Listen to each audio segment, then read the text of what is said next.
వార్తల్లోకి తిరిగి స్వాగతం. Photographers and allied trade welfare ఆధ్వర్యంలో స్థానిక గుంట గ్రౌండ్ ఎదురుగా ఉన్న ఫ్యాన్సీ కళ్యాణ మండపంలో అసోసియేషన్ ఎన్నికలు జరిగాయి. జిల్లా నలుమూలల నుండి యూనియన్ సభ్యులు హాజరై ఓటు వేశారు. ఫోటోగ్రాఫర్స్ సంక్షేమం కోసం తీసుకోవాల్సిన చర్యలపై వారు సుదీర్ఘంగా చర్చించారు. ఈ సందర్భంగా అసోసియేషన్ అధ్యక్షులు పాండురంగారావు మీడియాతో మాట్లాడారు. నేడు 9 మంది అభ్యర్థులు ఎన్నికల బరిలో ఉన్నారని ఆయన తెలిపారు. జిల్లా వ్యాప్తంగా యూనియన్ సభ్యులు హాజరయ్యి తమ కార్యవర్గాన్ని ఎన్నుకుంటారని తెలిపారు. ఫోటోగ్రాఫర్స్ అసోసియేషన్ ఇవాళ ఎలక్షన్ కండక్ట్ చేస్తున్నామండి. ఈ ఎలక్షన్కి మొత్తం 9 మంది అభ్యర్థులు పోటీ చేస్తున్నారు. ప్రెసిడెంట్లు, సెక్రటరీలు, జాయింట్ సెక్రటరీలు, ట్రెజరర్గా పోటీ చేస్తున్నారు.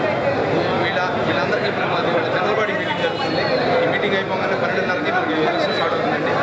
ఎలక్షన్ స్టార్ట్ అయిన తర్వాత ఇప్పుడు ఈ ఎలక్షన్లో ఇది మామూలు పొలిటికల్ ఎలక్షన్ కన్నా మా ఎలక్షన్ హోరాహోరీగా జరుగుతూ ఉన్నాయి. దానివల్ల ఈ 2 నిమిషాలు మాది జనరల్ బాడీ మీటింగ్ మేము జిల్లా వ్యాప్తంగా అండి, గుంటూరు జిల్లా వ్యాప్తంగా ఈ ఫోటోగ్రాఫ్స్ దగ్గర 522 మంది దాకా ఉన్నారు సభ్యులు. 522 మంది సభ్యులు ఉన్నారు. అందరూ ఓటు హక్కు వినియోగించుకోవడానికి అందరూ చుట్టుపక్కల ప్రాంతాల నుంచి అందరూ వచ్చారు. అందరూ ఆహ్లాదకరమైన వాతావరణంలో ఎలక్షన్ జరుపుకోవడానికి మేము పార్టీలకు ఎటువంటి సంబంధం లేదు. ఓన్లీ ఫోటోగ్రాఫిక్ కుటుంబానికి సంబంధించిన ఎలక్షన్, ఓన్లీ ఫోటోగ్రాఫీకి సంబంధించిన ఎలక్షన్ మాత్రమే. పెంచిన రైల్వే ఛార్జీలను వెంటనే తగ్గించాలని, లేకుంటే దేశవ్యాప్తంగా ఆందోళనలు ఉధృతం చేస్తామని సిపిఎం రాష్ట్ర కార్యవర్గ సభ్యులు జలమయ్య డిమాండ్ చేశారు. ఈ ఛార్జీల పెంపు నిత్యావసర వస్తువులపై కూడా భారం పడనున్నదని ఆయన ఆవేదన వ్యక్తం చేశారు. సామాన్యుడికి శరాఘాతంలా మారిన ఈ ఛార్జీలను వెంటనే తగ్గించాలని ఆయన కోరారు. ఈ సందర్భంగా సిపిఎం పార్టీ రాష్ట్ర కార్యవర్గ సభ్యులు పి జమలయ్య మీడియాతో మాట్లాడారు. ఎన్నికల ముందు ప్రజలపై అదనపు భారం పడకుండా చూస్తామని భరోసా ఇచ్చిన బీజేపీ ప్రభుత్వం ఇప్పుడు ఛార్జీలను పెంపుదల చేయడం మధ్యతరగతి ప్రజలకు అదనపు భారం పడేలా చేసిందని ఆయన అన్నారు. విదేశాలలో ఉన్న నల్లధనాన్ని వెనక్కు తీసుకువచ్చి దేశాన్ని అభివృద్ధి చేస్తానని నమ్మబలికిన మోడీ ఇప్పుడు ప్రజా వ్యతిరేక విధానాలను అమలు చేస్తున్నారని ఆయన దుయ్యబట్టారు. పరిపాలిస్తున్న ఎన్డీఏకి నాయకత్వం ఇస్తున్న బీజేపీ ప్రభుత్వం రైల్వే ఛార్జీలు పెంచడం చాలా సిగ్గుచేటైన విషయం. అది సామాన్య ప్రజలకే భారంగా మారిపోతూ ఉంది. అంతేకాకుండా నిత్యావసర వస్తువులు ధరలు పెరిగేదానికి కూడా అవకాశం ఉన్నది. అందుకని పెంచిన 8,000 కోట్ల రూపాయల రైల్వే ఛార్జీలను వెంటనే ఉపసంహరించుకోవాలని సిపిఎం పార్టీ రాష్ట్ర కమిటీ డిమాండ్ చేస్తూ ఉంది. ఎన్నికల ముందు ప్రజల అభివృద్ధి మా అభివృద్ధి, ప్రజల భారాలు తగ్గించి సంపన్నుల మీద వేస్తాం, విదేశాల్లో ఉన్న మూలుగుతున్న నల్లధనాన్ని కూడా వెలుగులో తీసుకొస్తామని చెప్పినటువంటి బీజేపీ ఎన్డీఏ ప్రభుత్వం ఇప్పుడు అవన్నీ పక్కన పెట్టి ఏదో రకంగా ఆదాయం సమకూర్చుకోవడానికి సామాన్య ప్రజల మీద, మధ్యతరగతుల మీద ఈ విధంగా భారాలు వేయడం సరైనది కాదు.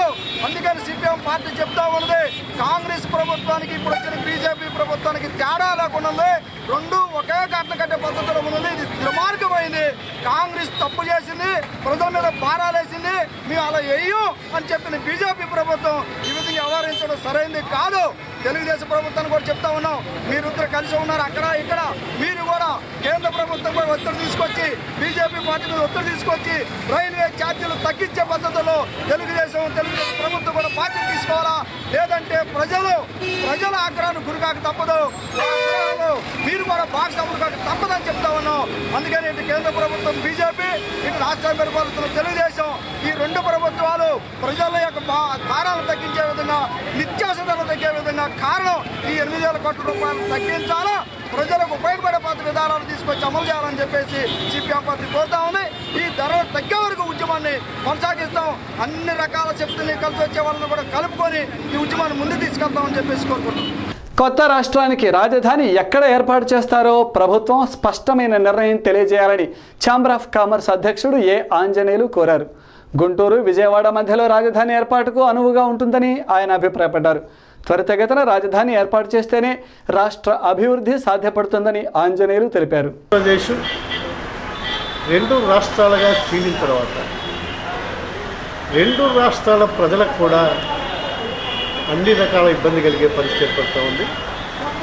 ఒకటి ఉద్యోగుల విభజన, అలాగే హైదరాబాద్ 10 సంవత్సరాల పాటు రాజధానిగా ఉండాలి ఇద్దరు అనిపోయిన పరిస్థితులప్పుడు సరైన వసతులు లేక అసెంబ్లీ కానీ, మంత్రి కానీ, ముఖ్యమంత్రికి కానీ ఇబ్బంది పడే పరిస్థితి చూస్తూ ఉంటే మరి ఆ రోజునటువంటి ప్రభుత్వం దారుణంగా ఒక రాష్ట్రాన్ని 2 రాష్ట్రాలుగా తెలుగు జాతిని చీల్చిన కష్టం ప్రజలకు కానీ చేసిన రాజకీయ నాయకులకు కానీ లేక రాజకీయ నాయకులకు కానీ ఇప్పుడు అర్థమవుతూ ఉంది.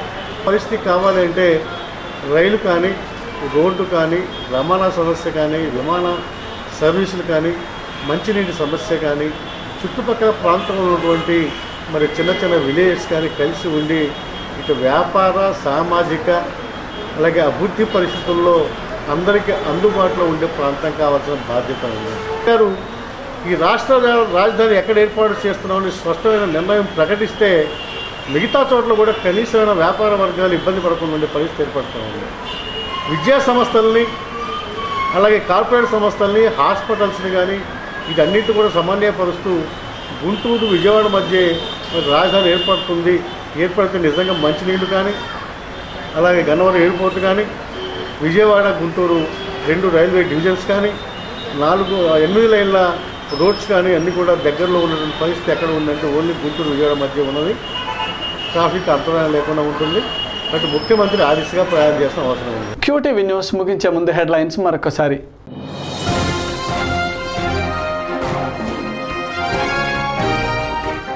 రైల్వే ఛార్జీల పెంపుపై సర్వత్రా నిరసనలు, సామాన్యుడిపై అదనపు భారమేనంటున్న విశ్లేషకులు.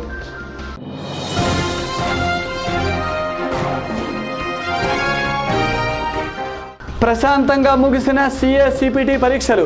నగరంలో 12 కేంద్రాలలో హాజరైన 3,928 మంది విద్యార్థులు.